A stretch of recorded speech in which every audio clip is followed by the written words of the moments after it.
Hello. I just want to say that I went off of benzodiazepines, my medication, Valium, 3 years ago, and it was the hardest thing I've ever had to do.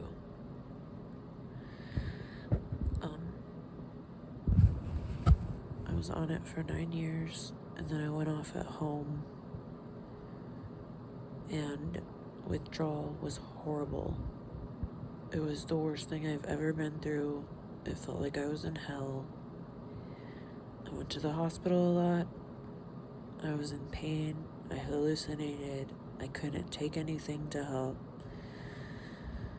I lost so much weight.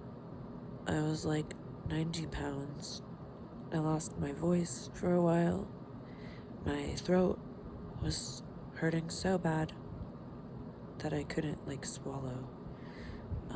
And then I became not able to sleep. Finally, I started sleeping 1 hour per night, and I went to the hospital a few times for seizures and blood pressure, stuff like that, passing out. And I didn't know for sure if I was gonna make it through that. So it was scary, but it was definitely worth it. I had my husband's support, and I was in a Facebook support group for it with 4,000 other people who were dealing with either being on benzos or knowing somebody who was, or going through withdrawal or tapering. And I had a friend who had gone through it 3 years before me, so she was there to help me too. And the worst symptoms, withdrawal, started on day 12 of not taking it, and I cold turkey quit because I didn't know.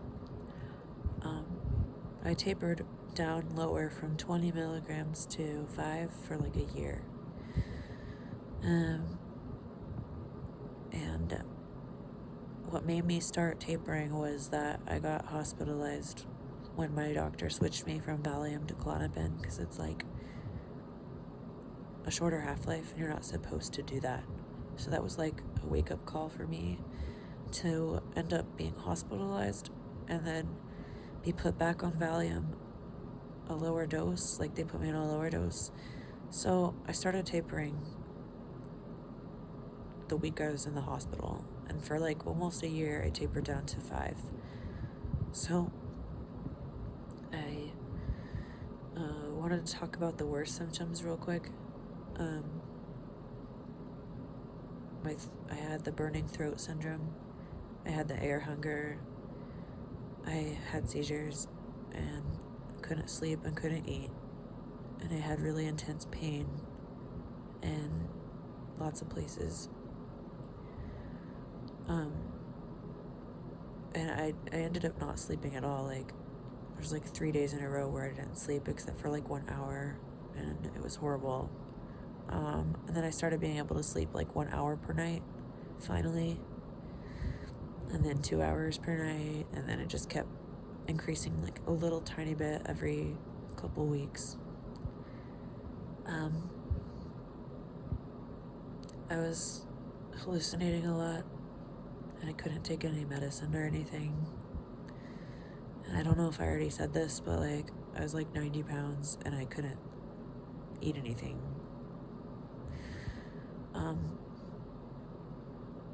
So yeah, I couldn't walk very well or drive. It was horrible. So now it's been 3 years and I have gained some weight. I probably, I don't actually like to know how much I weigh, but I definitely weigh over 100 now instead of 90. And I've just been trying to eat healthy, and I sleep really well now most of the time. I don't really have anxiety, but I have issues for sure. Sometimes I can't sleep But usually it's really good now. It's been a long time. So I don't really have like any serious withdrawal symptoms anymore. Some people have them for like years after they stop.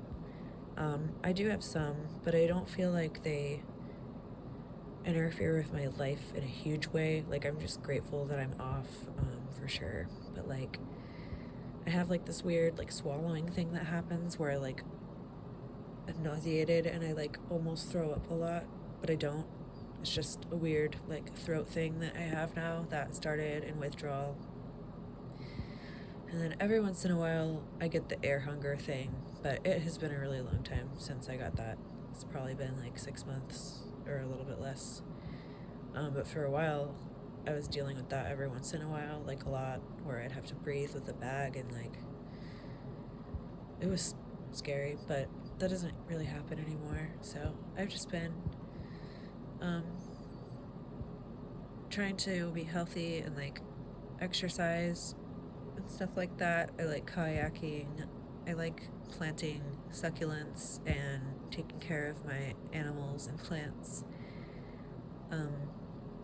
I like yoga. Yoga helps me a lot. Like showers and baths and stuff like that.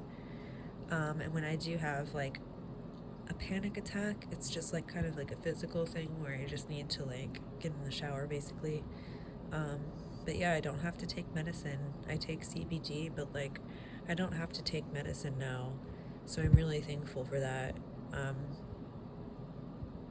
So yeah, after I went off, before the before it started getting better, like when it was really bad, I still felt my mind start to clear, and I was thinking clearly.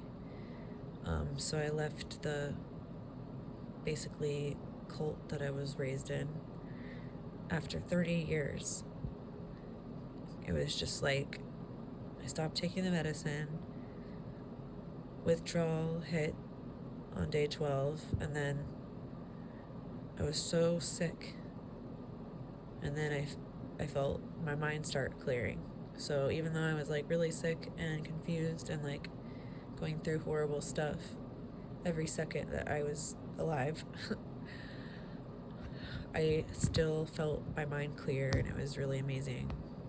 It was really exciting to start to hear my own thoughts instead of the medicine or programming or the church or my family.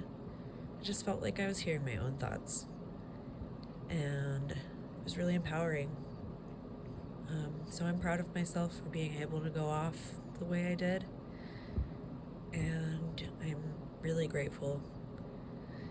I was sad that it took so long, and I was upset that I was on them for so long, and I have a lot of anger, but I'm just really glad that I'm off now. So I'm excited to have more years off. When I get to my 9th year off, I'll be so excited, because 9 years is so long. Like, and it's really annoying, by the way, when people that I won't name in my past have said that it shouldn't like take that long to get better, when I was on it for 9 years.